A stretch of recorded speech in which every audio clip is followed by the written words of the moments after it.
Hello, hello, hello. This is Biohacky Wacky Wednesday. The show is It's My Friday. And I'm Scott Stanfield. This show will start in 30 seconds.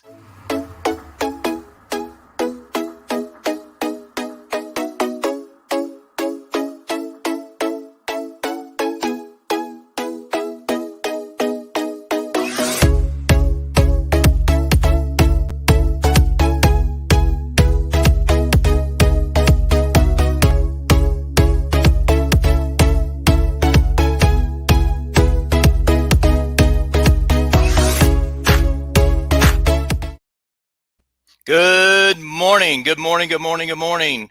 Here I am again. I'm so excited. I forgot to get all 100% set up. There we go.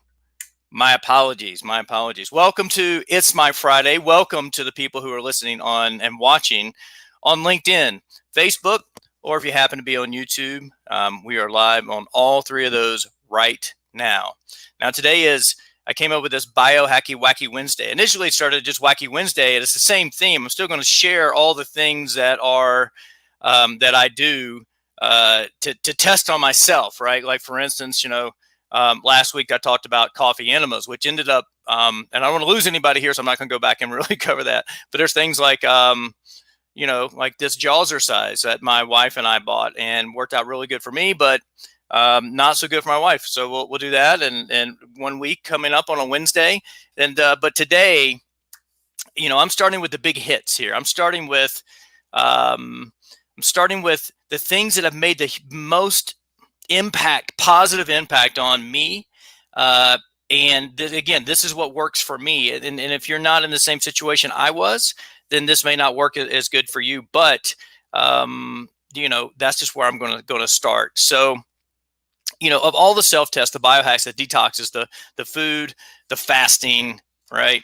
I got all this stuff. Look at, I'm ready, right? The fasting. What in the world has made the most productive impact or most positive impact on my health? And without a doubt, is nasal breathing. Now, intermittent fasting is really big, and we can talk about that at some point, but that's normally like a Friday subject that I would talk about. But nasal breathing, without a doubt. Now, first of all, why did I start down this trail? Well, some things started happening as I was turning 40, and I'd been overweight and those type of things. I started having sleep apnea. But wake up and my throat was closed and I couldn't breathe. I was having exercise-induced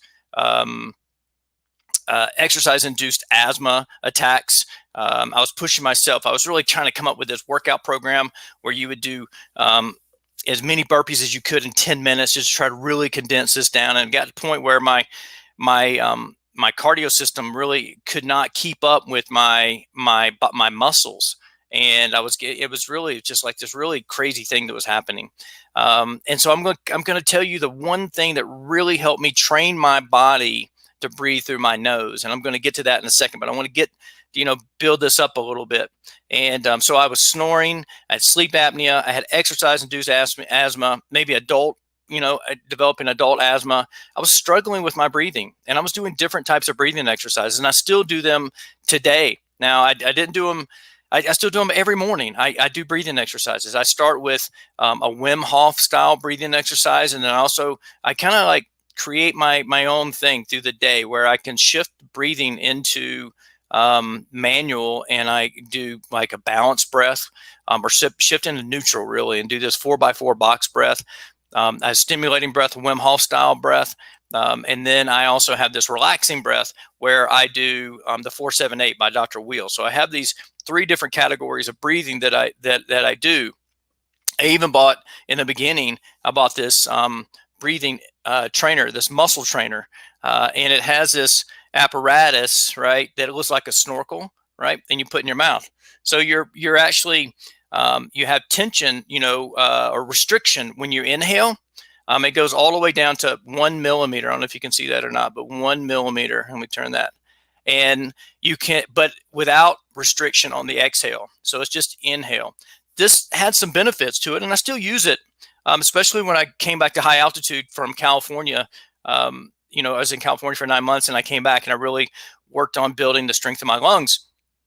And what it taught me is actually when my throat would close up, that I could breathe through a 1 millimeter hole and be okay for several minutes, so until my throat relaxed. So when my wife was like, "Calm down, relax," I was like, "Okay, I know that I can do this, and I'll be fine." Um, and so and that's scary when you wake up and you can't breathe and your throat's collapsed. The pressure changes in your throat, and your airways just collapse and do that. Now I will say this: since I started breathing through my nose and my nasal cavities have opened up, when that has happened to me, whether I like choke on, like saliva goes down the wrong hole, or something like that, I can just inhale through my nose and it resets the pressure, and everything's just like goes back to normal almost instantly. So this is it's been a huge impact for me to be able to do this, and breathe through my nose. And so when you start waking up from a dead sleep and you start looking for a way to solve this. And what did I do that helped? Well, I'll be honest with you. I learned this from Patrick McKeon. I had seen his stuff with Buteyko breathing, which actually, if you don't know what Buteyko breathing is actually developed by a Russian doctor back in the 50s working with cosmonauts. And Patrick McKeon saw an article in the newspaper, suffered with asthma his whole life, went and trained with Dr. Buteyko and now has a Buteyko International Clinic. He's written several books and on tons of podcasts. You just got to search this guy out. Anyway, I saw his book, Oxygen Advantage. And I started watching this, right, or watching videos and listening to podcasts and those type of things. And his other book is called Shut Your Mouth and Change Your Life, and talks about actually taping your mouth closed when you sleep. Now, here's a picture of me this morning. I woke up, and so I've been doing this for over 2 years, where I've been taping my mouth shut almost every single night.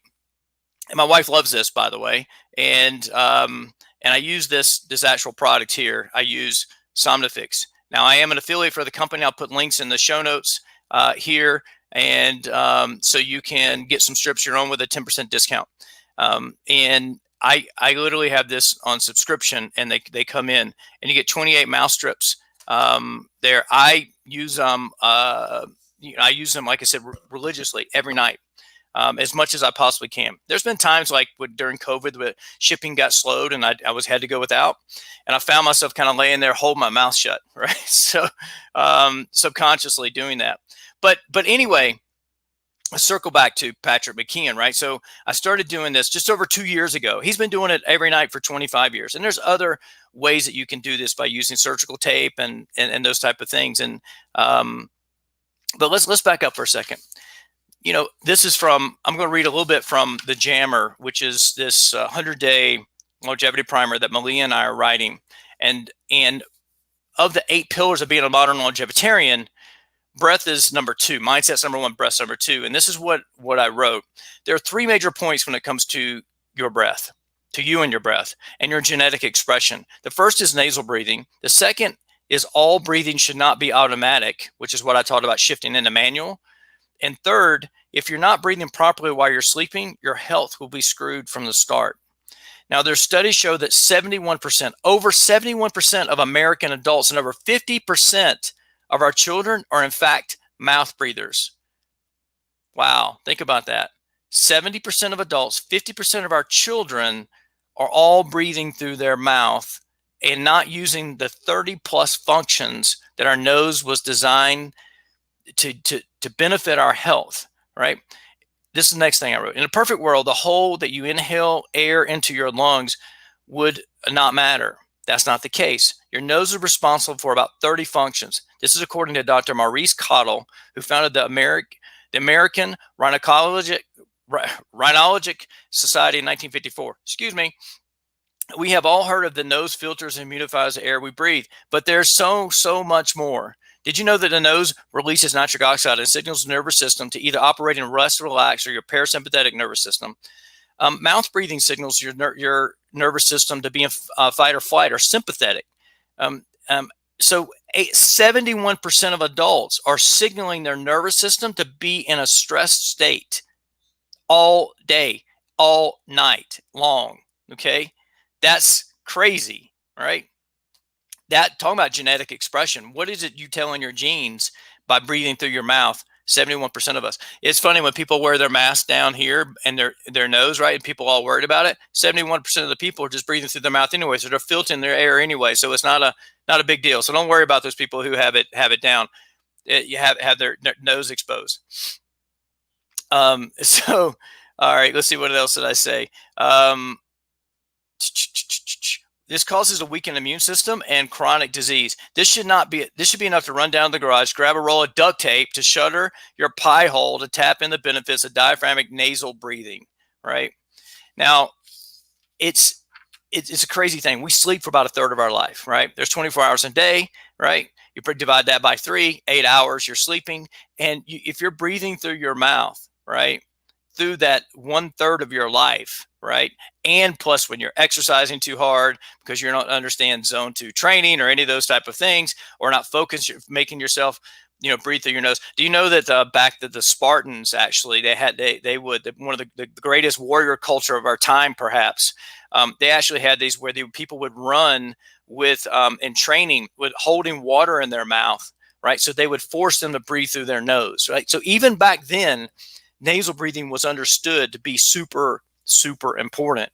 And so taping your mouth shut at night and teaching your body to subconsciously breathe through your nose will help you breathe through your nose during your awake hours when you're conscious as well. And there's such a difference between breathing through your mouth, because it becomes an upper chest thing. If you see how your chest moves when you breathe in through your mouth, right? But you breathe in through your nose, it forces you to bring the oxygen lower into your lungs. And because we stand up on 2 feet, blood pulls around your lungs, okay, the bottom part of your lungs, and you're able to get more oxygen where the blood is, right? So breathe in through your nose. You see how my shoulders barely moved, right? And if you also hold just a little bit of tension in your belly and have your ribs expand sideways, that is really the optimal way of breathing. And I can even still to this day hear the difference of the air tone going through my sinuses, as them before and after the breathing and taping my mouth closed. So let's talk about what I did, right? So when I started taping my mouth closed just over 2 years ago, in the first week, there's some amazing things happened, right? Starting on day 3 of this happened. Now, I will say, it's daunting when you can't breathe and you've been having sleep breathing problems to say, hey, I'm going to tape my mouth shut and go to sleep. It can be kind of nerve-wracking. And it was for me, I'll be honest with you. But once I got over that hump in the first 3 days, I'm like, I'm not turning back. And I did ask myself, when can I stop doing this? And I don't know. Patrick McKeon's been doing it for over 25 years. And so if I have to do this for the rest of my life to live a super healthy life as a longevitarian, then okay, I'm okay with that. But my point being is this. This is what happened. I could breathe and no longer needed a morning neti pot to open my sinuses. And that's to this day. I haven't done a neti pot in a long, long time. It's also like I had surgery in my sinuses to open them up, and it's been completely healed. That's day 3 that this happened. It literally, I could breathe better on day 3, and I could tell that the sinus cavities in my head were less inflamed. Even, they say you're not supposed to put Q-tips in your ear, but I don't know what else you're supposed to do with those things. But anyway, I cleaned my ears out, right? And I noticed that especially on my left side here, this is my left side. The camera may have it backwards, but not only did my sinuses get larger on the inside, but my left ear canal got larger as well. It was an amazing experience to go through this transformation in just a 3-day period. And my left side of my sinuses has been the chronic sinusitis side of me that really has caused all the problems. And here's an unexpected thing that happened. I didn't see this anywhere, is that my sense of taste dramatically increased. And this is a possible side effect if you saw this, right? So my sense of taste dramatically increased. And how did I know this, right? Because what happened was, and I remember specifically what was happening, is that I go through these process when I'm working in restaurants where I get kind of tired of the food that's on the menu. People, we as Americans don't eat the same thing over and over and over again, right? One day we go, let's eat Mexican, and then the next day let's eat Italian, then the next day let's eat Chinese, and then the next day let's eat American. And so we, we have burgers or whatever. So we rotate through these like things, right? We eat, well, I had that yesterday. Well, I actually sometimes go a little bit the opposite, and I'll have the same thing for lunch every day, right? Just to take the mental fatigue out of the decision to fatigue out of like what fits in my macros. I'm keto and all these different things. I remember specifically, I just stumbled upon this South Carolina barbecue sauce that was made by Lily's, and I brought it for the chefs to try because nobody had ever had this Carolina Gold barbecue sauce because I'm out in Utah, right? And they haven't really heard of it. It's not really a big thing. It's very regional, Columbia, Charleston type thing. And I was the only one who's going to eat it, right? And so our chefs had pre-cooked some chicken, and I was like every day for lunch, and it might be a couple pieces left over. It was par cooked, right? And so they could pick it up, and pick up is what you do in restaurants, and cook it when the ticket comes in. Anyway, long story short, I used to eat the same lunch over and over again. It would rotate between chicken and salmon. And Trey Shipley's on. Hey, Trey. Oh my gosh. Long time no talk, dude. Hey, let me get back to this. Anyway, same lunch. And so I would pull the chicken. I put barbecue sauce on it. We had these stout beer pickled onions I would put with that. And I would kind of have that together, right? And I put this on Instagram back when I was having it. And so here I am having the same lunch every day, and I'm now breathing through my nose, taping my mouth shut at night. And all of a sudden it tastes better than it did the day before. And I'm like, wow, what is happening with this? So at the time in the book, Oxygen Advantage, one of the featured guys, he's on page 1, is Don Gordon. And I was chatting with Don Gordon, and I said, hey, does this happen? Is this because of taping my mouth shut? And he actually said it happens in 50% of the people, and we don't know why. Now, up until this point, because of my toxin exposure and chemical exposure by working and racing go-karts and all of those things, like working on cars with my friends and with Robert and Furman, and being at the go-kart shop with the Sox family, and all the chemicals that we used, and tire preps and all of those things, I thought that my sense of smell had been ruined by being around all those things. So we didn't really understand or take the precautions that you would today being around those type of things. And all of a sudden I can taste food better. And I'm like, wow, my dreams of becoming a sommelier can become a reality, right? Because now I can, which by the way, tomorrow's show, I actually have a level 2 sommelier coming on, Francesco from Santa Monica. And so teasing tomorrow's show here. But anyway, that happened. And so for me, it was absolutely amazing to not only to be able to breathe better, but my sense of taste. And for a restaurateur, a foodie, that was absolutely a cool experience for me. And so this happens to 50% of the people. Now, up until this point, again, I thought I had ruined my sense of smell, my sense of taste, but that wasn't the case. It was because I wasn't using my nose. I wasn't using my body properly, right? So, so basically, if our nose has 30 functions, and sense of taste can be one of those things, that's just really wild. So, now you can train your body, right? You can train your body to subconsciously breathe through your nose. Now I want to read another thing, because I said that there's three things that your breath has to do with your genetic expression, right? And one of those is getting your breathing right while you're sleeping. Now, just recently, James Nestor wrote a book called Breath, the New Science of the Lost Art. Now, while researching for this book, he participated in a study. Now, because they couldn't find many people to do this, participated in a study that where he plugged his nose. So he and a doctor, they plugged their nose completely for 10 days. Just forced him to breathe solely through his mouth. This is what he said about the experience. It was not a pleasant experience. I went from snoring for a couple minutes a night within 3 days, I was snoring 4 hours a night. I developed sleep apnea. My stress levels were off the chart. My nervous system was a mess. I felt awful.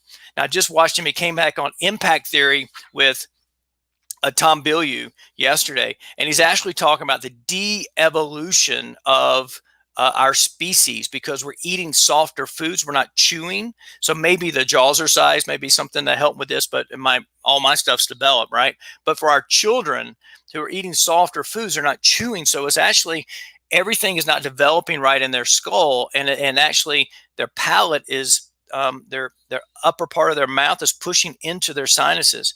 And so that's one thing that I noticed, is that I could breathe lower. It's hard to explain this, and people believe me, like it's like I'm crazy, right? But when my sinuses open up, I could actually breathe lower in my sinuses, and I could actually force the breath to go, I feel like, deeper into my lungs, right? So it's, I'll have to say Patrick McKeon's got this right. You shut your mouth and it will change your life. It changed mine. And that's why I call this one of my top biohacks. And gosh, I'm kind of losing my place here. So, because I want you to really understand that our bodies are designed to operate in a certain way, and you have agency. You have a say in this. You have a say in your genetic expression. And both of my parents have had cancer. My dad's dad had cancer and passed away at age 62. And so, yes, with certain genetic expressions, right, I'm predisposed to have cancer. But what if I change those things, right? What if you change those things? What if you change your breathing and your hydration and your stress and your food and when you eat, and clean food versus dirty food and all of those things, right? So this is where you get a chance. I give you permission to go out and change your genetic expression, change the environment which your body lives in. And every one of us are unique in this way. So back to the breathing, okay? This is super, super important. And the reason that oxygen is so important is because, why? Without it for about 5 or 6 minutes, brain cells start to die. We need it. We need oxygen, right? And getting it in the right way, releasing nitric oxide, lowering inflammation, and doing those things, and it can change your physical makeup day in and day out. Now, I recently lowered inflammation by doing this 28-day coffee enema thing, and my sinuses are even more open than they were just by breathing through my nose. So, so here's a couple tips, right? The first thing is that you could hold water in your mouth like the Spartans did. Let's just back up for a second. How are you going to force yourself to breathe through your nose, right? Change the way that you're breathing if you are a mouth breather. One is, you could hold water in your mouth while you do exercise, right? You could do that. Now, be careful not to choke and all of those things. And again, I'm not a doctor, and this is just for informational purposes, and this is what worked for me, right? Sometimes I'll do that. I'll put a sip of water in, since I've seen that while I'm jumping rope or doing those type of things, right? You could just be conscious of it. That's a simple way to do that. The third thing is that you can train yourself by using a strip, the Somnifix strip or something similar to this, right? And again, here's a picture of me for those who just came on the show, of me this morning. This is how I woke up, right? And you can see the same picture behind me as I have behind me right now, right? So that was me this morning before my cold shower. So those are ways that you can really, really impact your health with in your downtime, right? In your sleep time, right? So just so you understand, right? Our nervous system is attached to our breathing, right? If you breathe through your mouth, like, you watch, I was rewatching Top Gun the other day. And remember when Merlin in the opening scene, right, has lost it, and Maverick has to go back and get him. He takes his mask off and he's right? He's stressed out. He's breathing through his mouth. That sends messages to your nervous system that you are stressed, right? And you live in a stressed, and therefore you need to be in fight or flight, which does all these other things. If you breathe through your nose, it relaxes you, right? So breathing through your nose puts you in this rest, relax, digest, creativity, joy, happy state. So just, if you find yourself being stressed and you're breathing through your mouth, just slow down. Breathe in through your nose. Nobody has to see. It doesn't have to be a practice breath where you could just be just with your mouth closed. That's all you got to do. So focus on breathing through your nose, nasal breathing, as it will reap so many benefits for you down the road, health, as we get older, and being a longevitarian. Now, again, let's talk about tomorrow's show. I'm excited to have Francesco on. He and I work together in Santa Monica. He is from Italy, from Milan, Italy. Originally, he's been in America since the 90s.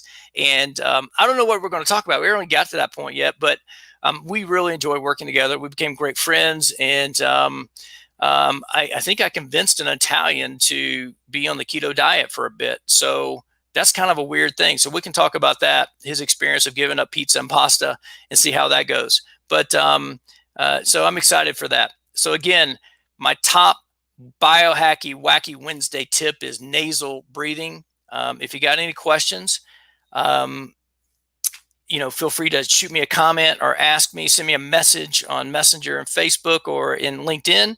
And also, I will put this in the show notes. I'll update the show notes as soon as it's over to get you a link so you can get your own Somnifix strips, right? And you can start testing this out on your own. So if it's your Friday, I want you to have a great, great weekend.